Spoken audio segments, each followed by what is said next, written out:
Is feeding the homeless a crime? A new law in one Florida town says it is. And volunteers trying to help the homeless are getting detained by police for trying to help. Arnold Abbott, a 90-year-old veteran known as Chef Arnold, has been feeding the homeless in Fort Lauderdale, Florida for nearly 25 years with his nonprofit organization called Love Thy Neighbor. But last month, Fort Lauderdale City Commission passed an ordinance that makes it much more difficult for charitable groups to feed homeless, groups of homeless people outdoors. Those who break the law can face a $500 fine and up to 60 days in jail. But this past Sunday, Arnold and two local pastors served food to dozens of homeless people in a local park. Police broke up the food line and detained the three volunteers. Shame on you for doing that. Shame on you for doing it. Shame on you. Why is he being detained? Why is he being arrested? Let's be clear. Police were just enforcing the new law when they stopped Abbott and the pastors, and Fort Lauderdale's mayor says there's a reason for the law. We're not a city that lacks compassion or lacks kindness. We just feel that if someone is homeless on the streets of Fort Lauderdale, we need to get them off the street and into the right places where they can improve their position, they can improve their situation. Mr. Abbott's a good guy. He's got a good heart. I think his intention is to really feed the homeless. Our intentions at the city of Fort Lauderdale go beyond that. Our intentions are to try to turn the lives of the homeless around. Last night, Arnold was back at it again, feeding the homeless on Fort Lauderdale Beach.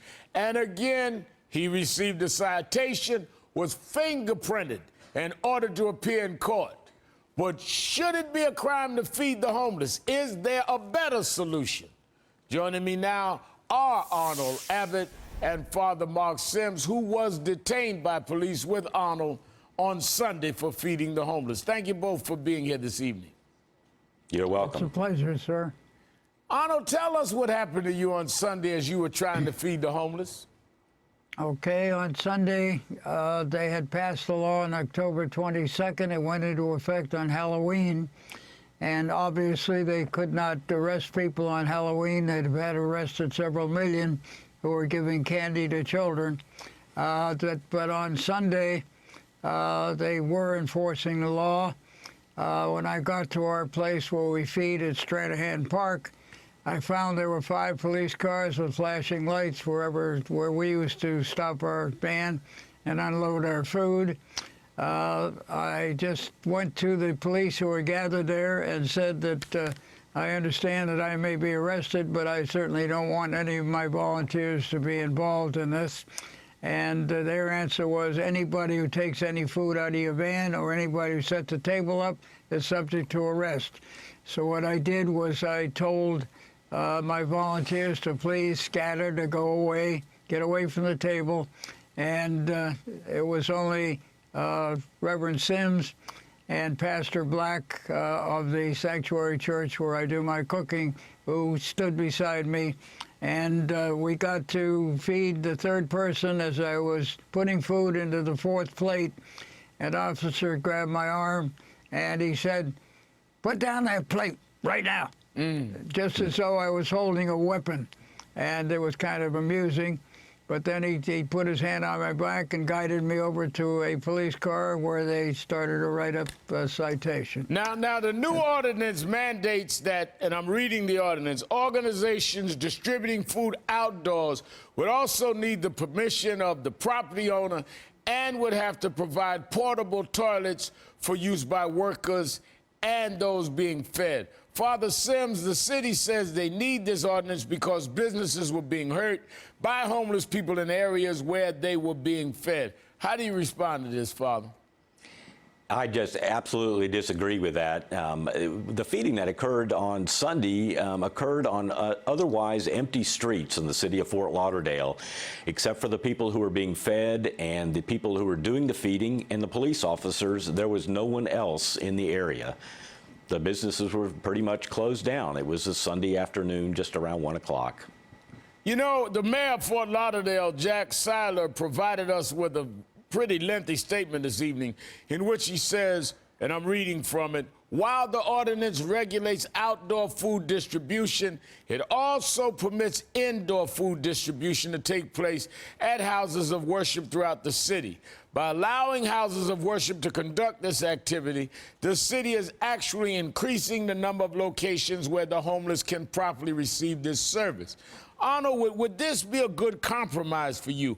Why are you so adamant about being able to feed people outdoors? Explain that. Well, it's very simple. There are no facilities who will take the homeless in, allow them to be fed on their premises. That's the number one reason. The second thing is that there are 10,000 homeless in Broward County, of which Fort Lauderdale is the center, and there are 3 shelters, each of which takes in approximately 200 people. There may be 600 people who can be accommodated out of 10,000, which hardly means that there are available accommodations for them. There are none. There are none. Even the rehabilitative facilities, such as BARC, are people who take care of supposedly people who have addictions, either alcohol, drugs, or perhaps we have Henderson takes care of people who are bipolar. That leaves tons and tons of people. The answer to Mayor Seiler is that the powers that be, the mega rich, the powerful who live in Fort Lauderdale, which is a very wealthy area, are not willing to do anything else and get rid of the homeless. And I consider the city commissioners and the mayor nothing more than puppets who are being guided by the very rich and told to get rid of them, and that's what's happening. Let me ask you this, because I'm going to run out of time. Father Sims, Arnold has a long history in civil rights, of fighting civil rights causes. You went with him on Sunday. Do you think you're going to jail? Do you think you're going to do time for this? Well, I sure hope not. I hope that we can certainly go to court and have this law overturned or found not guilty. But I'm willing to do whatever it takes. People will continue to feed hungry people compassionately on the streets of Fort Lauderdale. All right. The Episcopal Church has been feeding individuals for a long time, and we will continue to do so. Well, Arnold, I want to say that we're going to watch this story. People can see the mayor's whole statement on our website, msnbc.com. We're going to follow this. Arnold, you've been at it a long time, 90 years old, and you don't look tired yet to me. Arnold Abbott and Father Mark Sims, thank you both for your time this evening, and we'll continue to follow this. Thank you, Reverend Al.